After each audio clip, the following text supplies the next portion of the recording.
You know, at the end of the day, overthinking might just be one of the most confusing things I've ever seen. And it's something that I always have struggled with, and I feel like a lot of other people do. And nobody really talks about like what it's actually like to overthink and the things they think about. And so, for example, recently I've got into watching a lot of soccer, of course, with the World Cup and everything.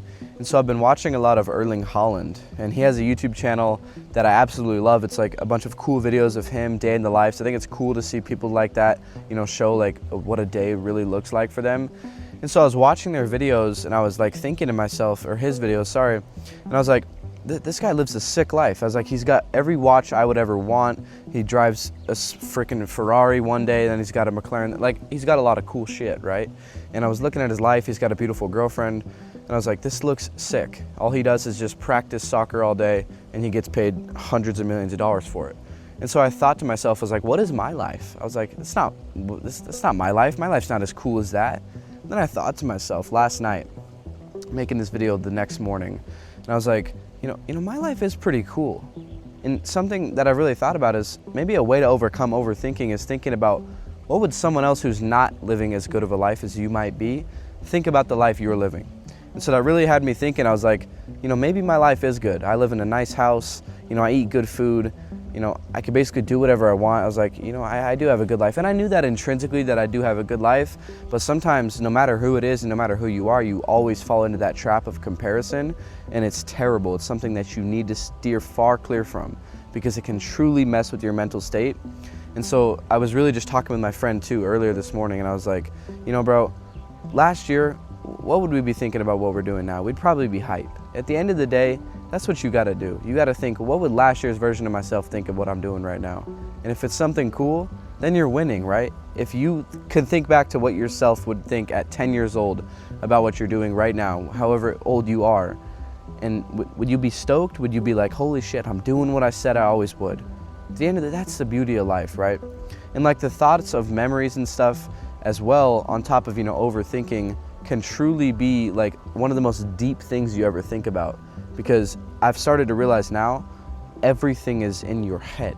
Literally your head and the things you think about dictate your entire life.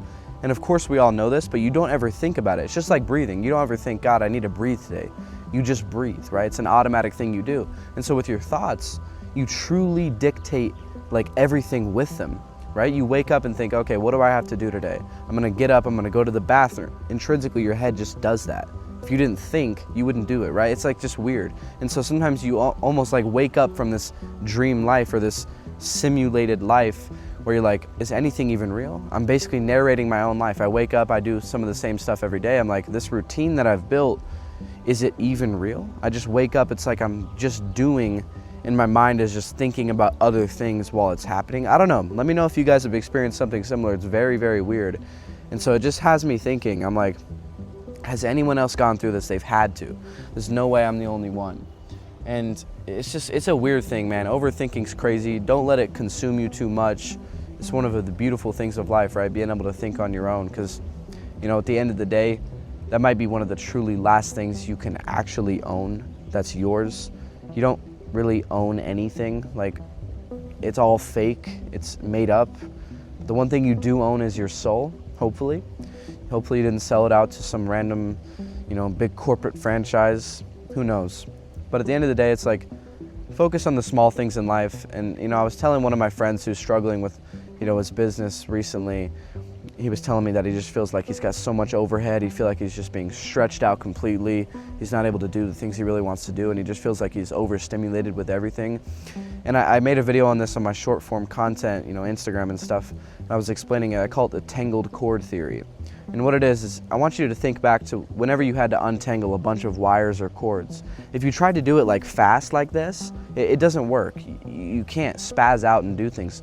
Some things, they need to be slowed down. You need to really take your time and look at each and individual wires, figure out exactly which one needs to go through which loophole, whatever it is, right? And it's the same thing with life. If you try to figure everything out so fast and do it all quickly, you'll never do it in the time you want. It'll always, something will fail, you'll get irritated. You know, when you're trying to untangle those cords, sometimes you'll like get pissed, right? You're like, what the fuck is going on here, right? So it's like, slow down everything in your life. Focus on the small things. Learn to appreciate what you have already. Don't compare yourself to others. The small gadgets and glamour that they have, the watches, the cars, the fancy houses, at the end of the day, that doesn't mean anything. Yes, it's nice to have, but what you really own and what's really going to make you happy is the relationships you have, not only with just your family and your friends and God, but most importantly with yourself. You need to learn to love yourself. Once you could do that, I feel like overthinking really kind of starts to fade away, in the bad ways, of course. Like, you'll never not think entirely overly about things, right? It's always going to be something you do. But I don't know, it's just kind of a thought I had this morning. I've really been thinking about it these last few days. So if you're struggling with it, you're not alone. There's a lot of people going through it. I know my life might, look perfect online. I'm not trying to do that, right? It's really not. There's things I'm going through, there's things everyone's going through. I'm sure Erling Haaland has got some stuff he's dealing with too. No one's perfect. So with that being said, I appreciate you guys for watching this video. I'm almost kind of shocked I did this without cutting up, but I'll see you on the next one. Let's get it.